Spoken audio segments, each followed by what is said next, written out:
Good morning, friends. All like three of you who bother listening to this. No, I'm joking. There's more than three. There's like five at least. People who jump on these.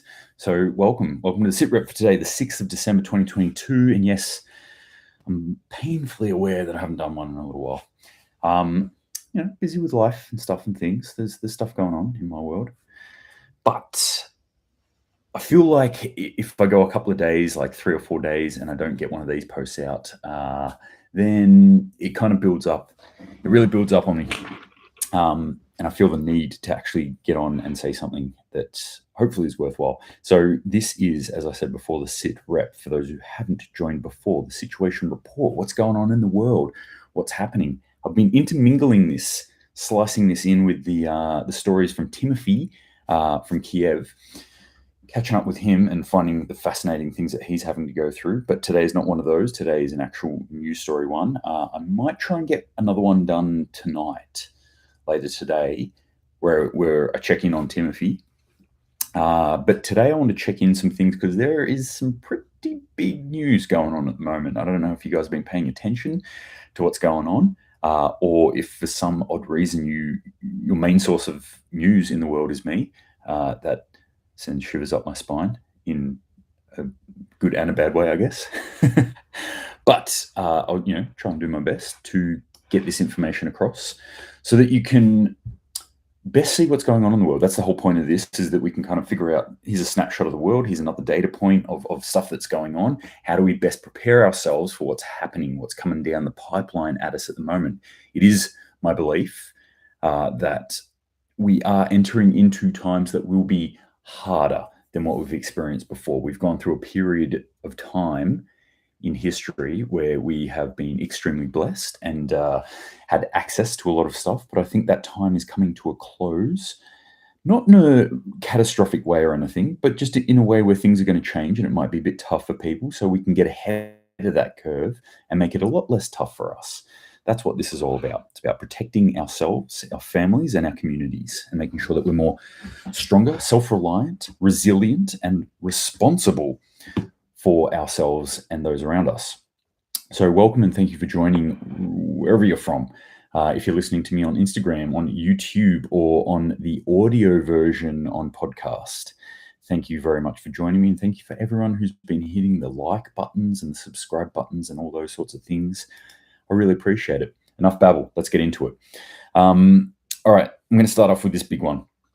Russia's Ministry of Defense confirmed today that Ukraine attacked 2 key Russian air bases hundreds of kilometers away from the Ukrainian front lines using Soviet-era drones. They're most likely Tu-141 or Tu-143 turbojet-powered reconnaissance drones. Right there, I'm just going to put a pause on it. Soviet era, when people say Soviet era, they're saying pre-1989 era technology. Highly doubtful. Highly doubtful.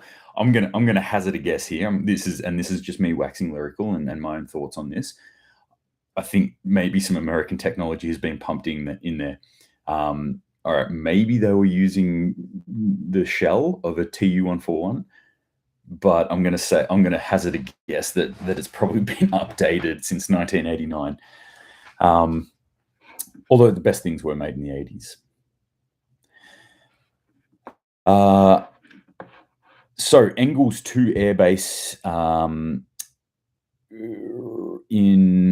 Ryazan and Diaghilevo. My Russian's not so good this morning. Were both targeted. Russia's Ministry of Defense says the drones were intercepted. So interesting fun fact from this is that these attacks happened. Ukraine, I think it was one of the Western sources I saw came out with it and were like, hey, this attack's happened. 15 hours went by. Not a word from Russia. Nothing from any of the Russian channels that I look at. And then something's come out. And they said, yeah, we intercepted it. It's no big deal. Some of the shrapnel falling down killed some soldiers, and really just downplayed it. But the other side, the Western propaganda machine, was already wheeled up, and it was saying, "Yep, we hit them, and we hit them hard." Why is this important? This is a one of their nuclear capabilities, essentially. So this is pretty big. This is also, I'm going to attach this to another story that I've seen, just so we can get that bigger picture of what the implications of this actually are. And now I've got to find that story because I may have hidden it somewhere. Indeed, I have hidden it and I can't find it. But it was basically Lavrov coming off. That's from the Russian side, a day or two coming out and saying, I'm definitely not going to find this, and saying, we now believe that NATO and the US are part of this war. They're not supporting the war anymore. They are part of it. So that sort of language, which we have heard before, but is an increase in the rhetoric of this sort of stuff going on at the moment. So from the outside looking at that, going, okay, they're clearly wanting to paint a picture here that it is Russia versus everyone else, not just Ukraine anymore.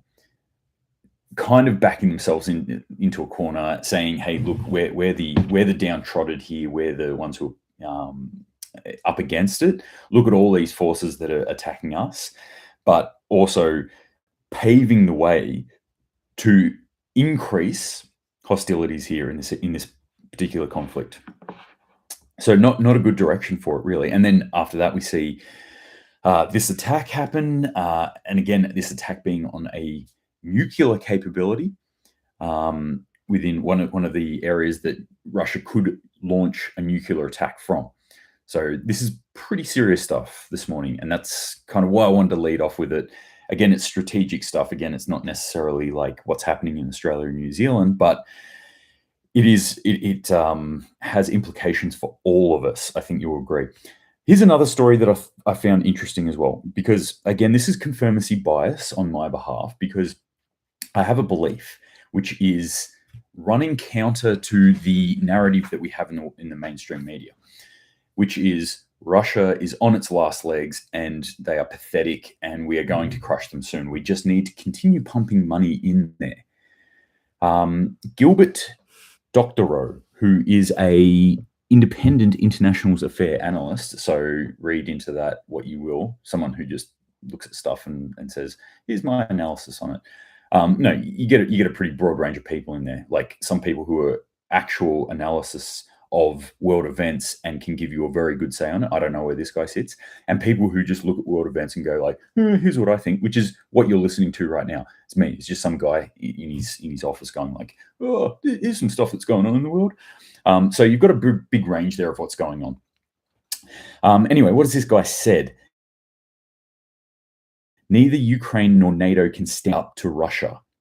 Neither Ukraine nor NATO, which is a lot larger than Ukraine, can stand up to Russia. NATO, obviously, including US. The notion that Europe by itself can stand up to Russia cannot stand up to Russia is self-evident. What is not evident and missing in her statement is the whole of NATO cannot stand up to Russia.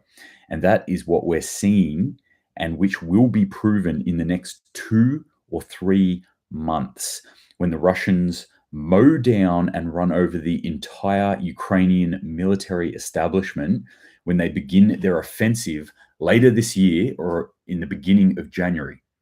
Now, what they're looking for here is, interestingly enough, what they were looking for about this time last year, where people were saying, Russia's just waiting, they're waiting for the ground to freeze. What does that mean, the ground to freeze? Why does that matter?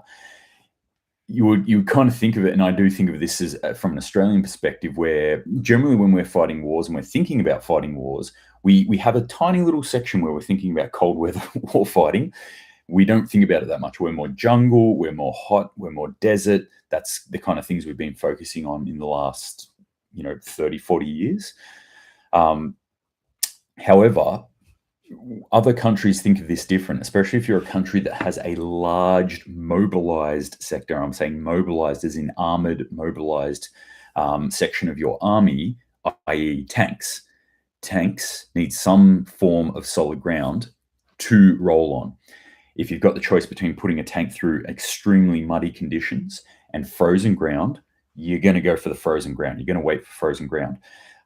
So right from the start of this war, and I have discussed this. I wouldn't say I've argued it, but I've just brought counterpoints to a lot of people because they're like, see, Russia got beat back right from the start. They haven't, capitulated. They haven't capitalized on any of their actual advancements. They've had to capitulate and fall back. Blah blah blah. All this sort of stuff. And I'm like, right from the start, I smelt a rat. I said right at the start, I'm like, the images I'm seeing does not look like a professional army.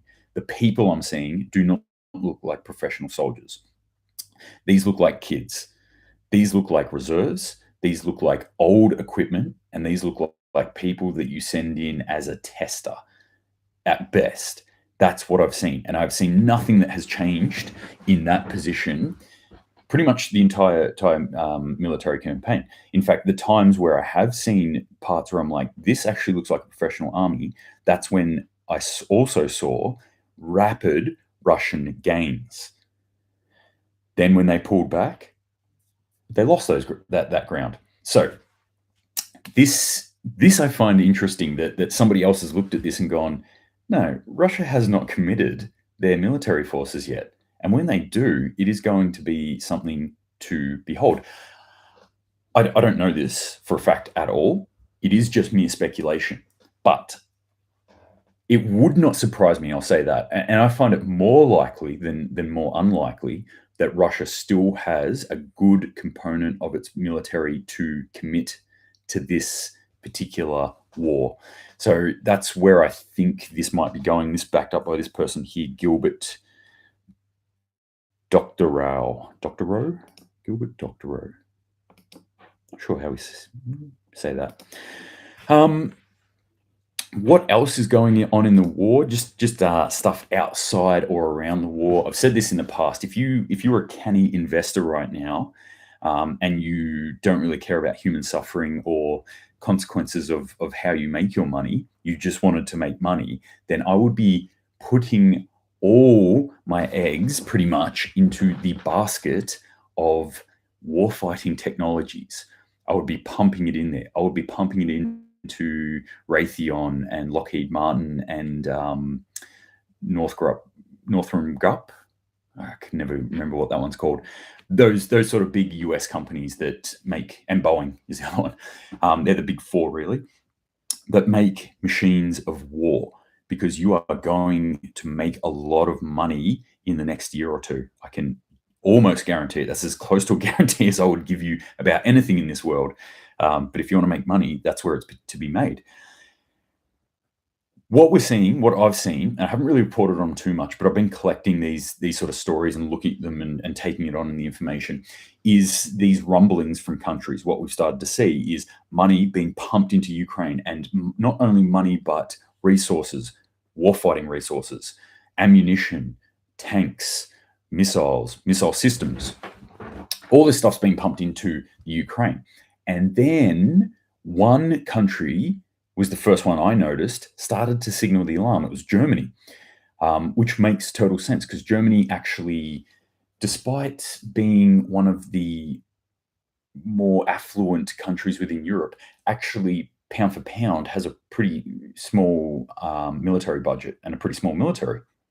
In fact, the amount that they give to NATO, being one of the NATO countries, is dwarfed by other countries, i.e. Poland. So, Germany came out, and they were probably in the biggest position. I would hazard a guess that they would be in the worst position to continue giving munitions and things to Ukraine. And so they came out and said, yeah, hey, look, we can't keep doing this. Sorry, they've done an assessment. Our military's done an assessment. We're at a critical stage, as in they just realized they were giving away all their bullets. And then they looked at their stockpile and went, hey, if something bigger happens here, we can't defend ourselves. So that was the precipitous event that started. I saw at least another 3 countries come out and start to say this sort of stuff like, yeah, we got to ease back. We really got to rein this in. We can't just keep pumping stuff into Ukraine. US has actually come out and said something similar. This story from defensenews.com, which was sent to me by my main source, so this coming direct from the Pentagon, more on the plans for the US to dramatically increase defense production. The push comes as the US has supplied Ukraine with more than 1 million artillery rounds, and as Pentagon officials see the war in Ukraine continuing indefinitely. Right, again, look at what they do, not what they say. Western media and the Pentagon will tell you, will continue to say stuff like, yeah, like Russia's on their last legs, this is almost over, this is we're nearly done, because that has implications. That has implications in the stock market. That has implications on how people feel and how people vote and things like midterms, right? That we're winning, that we're about to destroy the bad guys. What are they doing? They are putting their nose to the grindstone, like nose down, bum up, and they are working towards war. That's what their actions here are telling us. In fact, they are saying that it's going to continue indefinitely. But if they didn't think that this thing was going to continue on, why would they start winding up the war machine as they are now? This is exactly what they're doing. They are winding up the war machine. And I don't know if you guys follow any of the sort of war news type things, but the new bomber, it's here. The B-21, it's hit the market with a lot of fanfare, like way too much fanfare. It's like, here's the new stealth bomber, look at it. It was like a freaking ad for the new Tesla or something. I was like, what is going on here? Is anyone else seeing this? Or is it just me and my sources? But the maddening thing was, I was like, this is actually an advertisement for this. This is money being made. So again, if you want to make money, start pumping it into these companies, because they are going to make money hand over fist in the next year or two. So continuing on with this, the Ukraine war continuing indefinitely, further draining stocks for the US and allies. It's unclear what the Ukrainian military's mid and long-term needs will be, and the US Army wants to be ready. Also, like subtext, what do they want to be ready for? Ready to supply Ukraine? I think what they're saying there is ready for something else.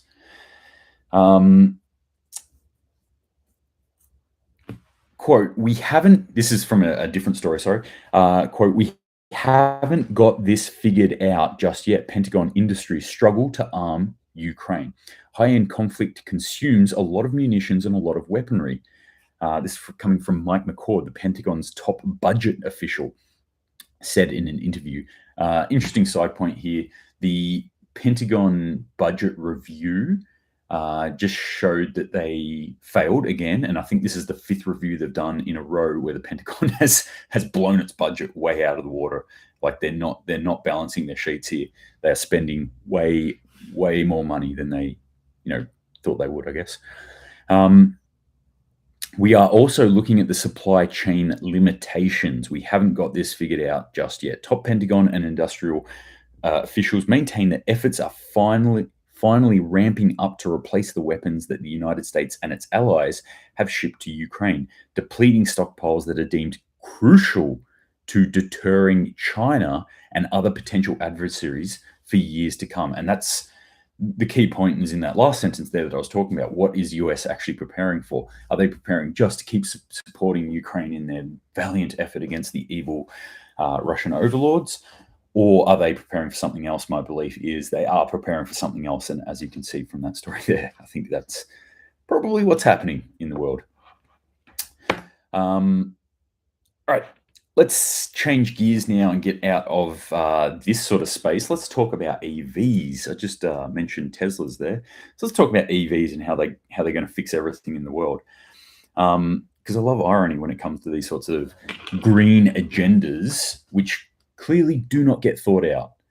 It is like we're living in a world where the people who make decisions are just like, oh, this is a problem, well, I'll just get rid of that. And then someone's like, well, that's going to be a problem there. Oh, that's okay, because I can move that to there. Well, that's going to be a problem there. Oh, well, I'll just cover it with this. Yeah, but now people are worried about that cover. Well, I'll cover the cover with this. Yes, okay, that's a problem. Well, what if we just move this back to here? Oh, wait, we're back to the original problem. That's kind of what the world is doing at the moment. And this was no more exemplified than in California recently, where they came out and they said, hey, we're getting rid of all internal combustion engines. We will be 100% electric vehicles in California California, sorry, communist California, whatever you call it, in California by, I think it was 2030 or 2035. 2 days later, they came out and said, because of electricity shortages, people cannot or are strongly discouraged from charging up their electric vehicle. And it's like, well, Switzerland's doing the same now. Switzerland could be the first country to adopt driving bans for electric cars in an emergency in order to ensure energy security. This is reported by several media outlets and referred to a draft regulation on restrictions and prohibitions on the use of electrical energy. The private use of electric cars is only permitted for absolutely necessary journeys. Examples: professional practice, shopping, doctor's visits, attending religious events, attending court appointments. A stricter speed limit on motorways is also planned. Welcome to the clown world, Switzerland. Yeah, I don't know what to say here. I really don't. More than I already say is that electricity is something, or energy production is something that, again, like many other things that I talk about on this channel, you need to take control of as much as possible. If you are reliant on an outside grid, grids can fail. And I'm going to go on with that story in America next. Also, grids can be controlled. Anytime that you're beholden to someone else for something that's critical to your livelihood or your living, then you are owned by them. So if your vehicle runs on electricity and someone else controls that electricity, then someone else controls you. So think about that. Put some thought into that today. Is there another way that you can actually create your own electricity? Spoiler alert, there is. We can do this. You can do this on a personal level. I don't think it really, the green technologies are not there for a mass electricity generation. Certainly within cities, when I'm thinking about high-rise buildings, and I'm thinking about apartment complexes, I really don't think, what I do think and what I know is that there are upper physical limits to how much electricity we can generate from things like solar and hydro. Well, maybe not hydro to a certain extent. We can probably up that, but wind turbines and things like that.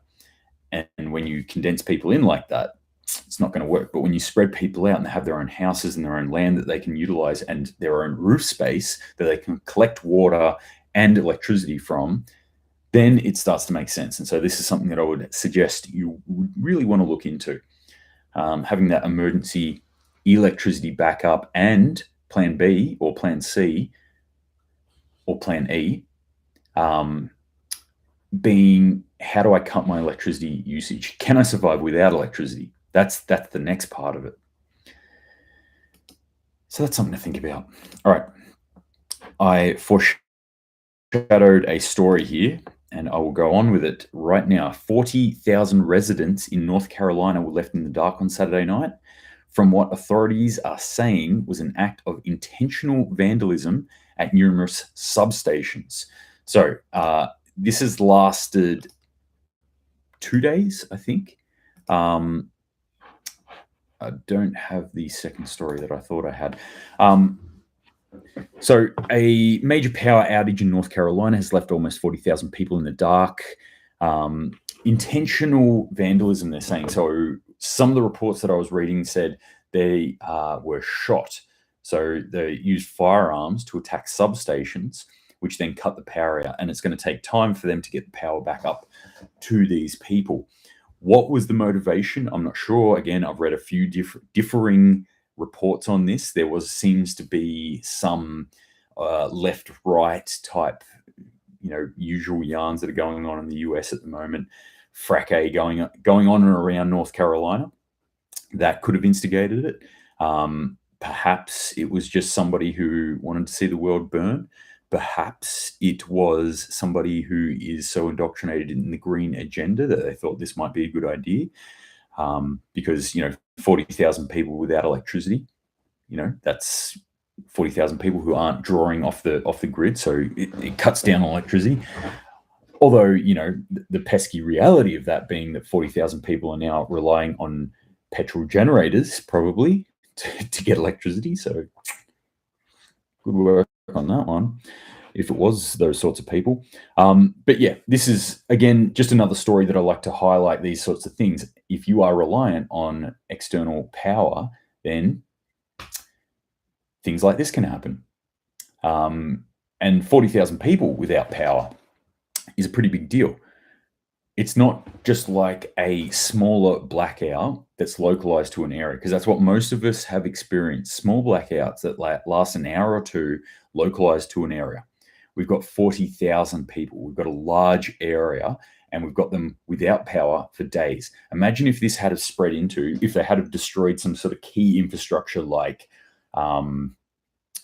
transformers or something. Now, transformers are something very interesting that are worthwhile looking into, because they are difficult to replace. And if enough transformers were taken down at any given time, they potentially could not be replaced. We're talking months, maybe even years, depending on supply chain issues going on. So imagine that as a problem. But let's say just this one, 40,000 people, let's say it extends out to a week. Imagine the chaos that would ensue. Imagine the humanitarian crisis that might pop up around that. And that's in arguably the world's most affluent country in many ways. I don't know what North Carolina's like. US is a lumpy blanket. All right, I fully admit that. I've traveled around the US a little bit. It's a very lumpy blanket. You've got parts that are extreme affluence, and you've got parts that are not so much, and you've got parts in between. So I'm not sure. I've never been in North Carolina, but I would say it's relatively affluent there. Certainly not below the poverty line, but people are going to struggle with this. Again, another thing. That's why I've got backup power generators. That's why I've got multiple different types. I've got solar electricity setups, and I've got alternate things that are not hooked into the grid that I can change over very quickly to look after myself, my family, and other people who might need it. Let's jump over to the Netherlands. Netherlands police are using heavy machinery to tip over tractors with farmers inside of them. I was actually watching the video of this. So you've got a tractor come in, or I think it was a tractor, come in behind one of the protesters' tractors and actually lift it up and try and tip it over. It wasn't a tractor, it was a bulldozer, I think, that they were using. But anyway, they were trying to flip the tractors over with farmers in them. This reminds me very much, and we've seen this, we've all experienced this, I'm sure, at one stage in our life. And if you're somebody who was not inclined to go get some sort of medical intervention in the last couple of years, because it was utterly useless, you may have experienced this as well. The Matrix effect. Something very interesting. It's one of the truest things that I've ever seen in a sci-fi film, where in the Matrix they're talking about the first one.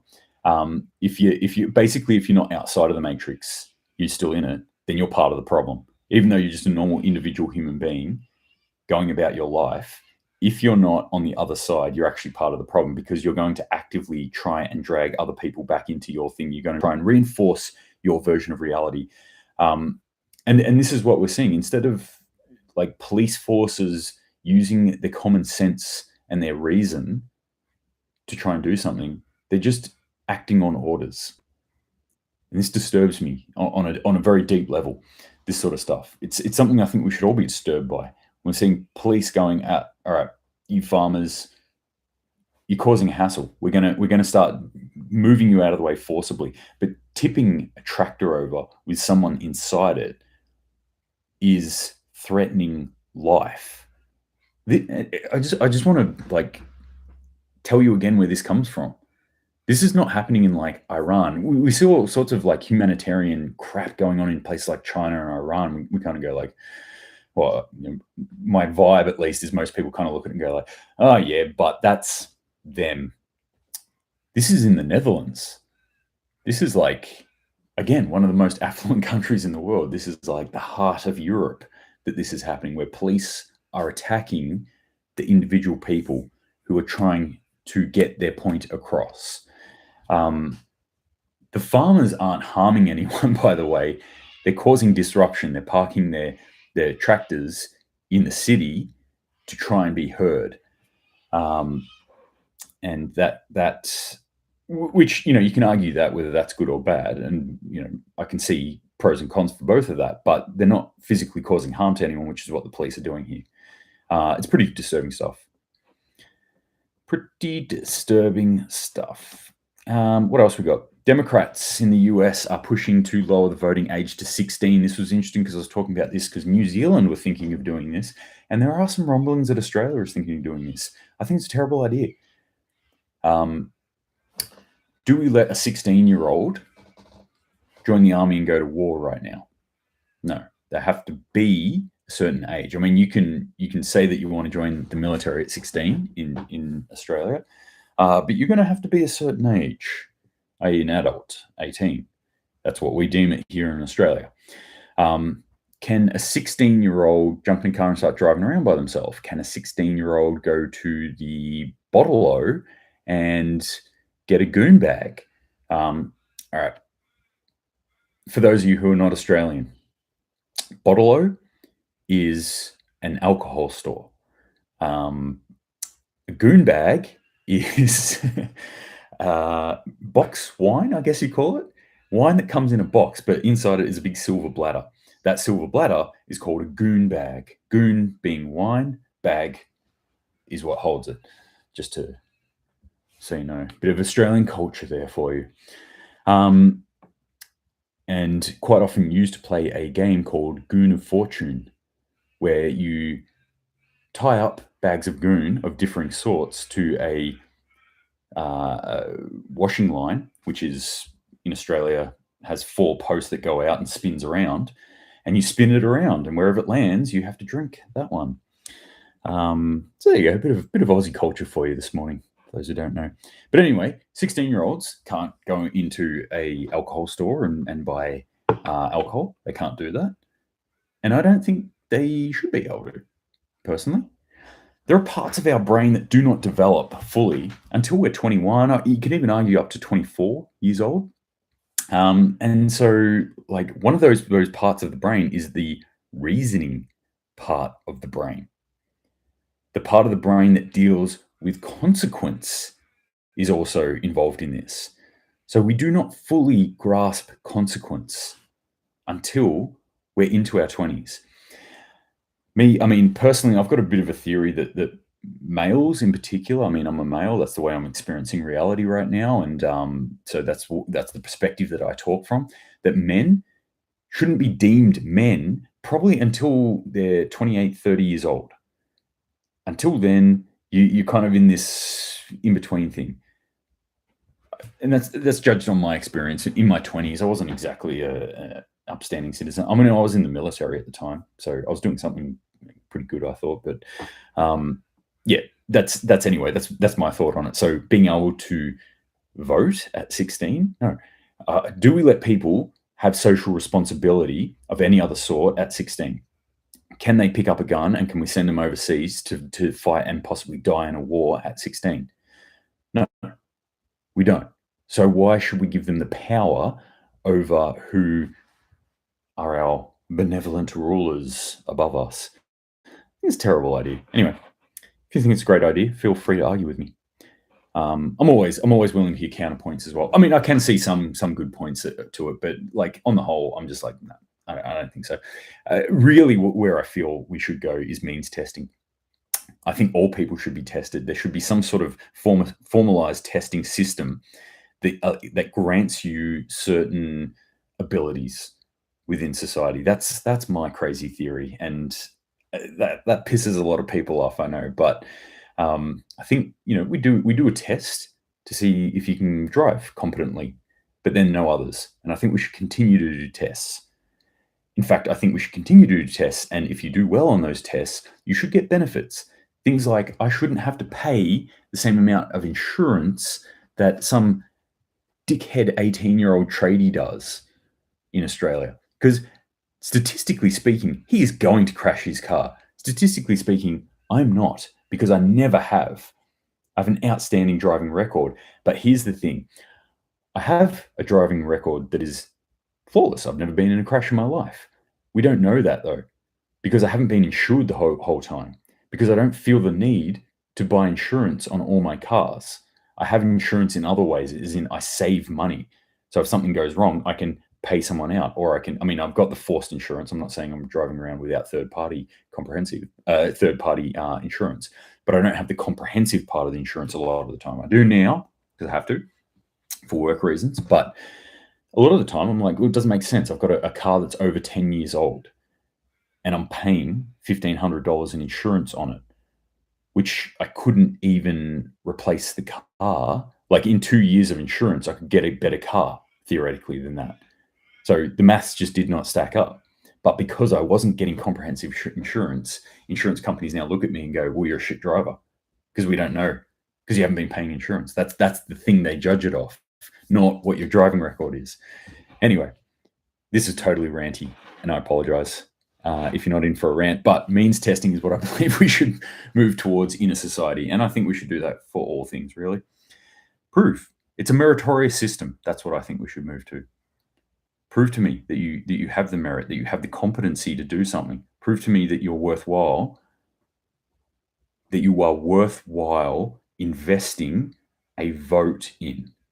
So if you happen to be 16 years old and you have done some form of public service, you've done something, you've given something up, you've sacrificed something for this society, then sure, have a vote. Absolutely. If you're 35 years old and you've just mooched off the system your entire life, do not have a vote. Does that sound so crazy? I don't know. I don't think it does. A lot of people think it does. But then again, there are a lot of moochers out there. All right. On that high note, I'm going to cut it there. So thank you very much, as always, for joining me. I really appreciate it. It's a nice looking day out there today. And guess what? I'm getting out into the garden. There's a lot of weeds to pull. We've had rain overnight and now it's sunny, which means the weeds will be easy to come out. But make sure that you are getting out into the garden, that you're thinking about your food stores, as always. Not a bad thing to think about, especially with inflation going the way it is, continuing to go, even though, was it plateauing maybe? I don't know. I'm saying I don't know because we haven't heard too much out of it recently, which I find interesting in of itself. No one's talking about it. All of a sudden, mainstream media's been very mum's the word on inflation numbers. So, yeah. But food is going up in price at the moment. I believe it will continue going up in price for a little bit. So anything you buy now, by the time you eat it, you're going to be eating something that's cheaper than's on the shelf right then and there. Grow your own food, though. That's what we all need to be doing. All right. I hope you're all well, happy, fed, smiling, watered, sheltered, and fit. Continue working out. Keep doing that stuff as well. Until next time, gang, thank you very much for joining me. If you've got any questions, please feel free to shoot them through to me. Here's a question. And I'll see you in the next one. So until then, Semper Paratus.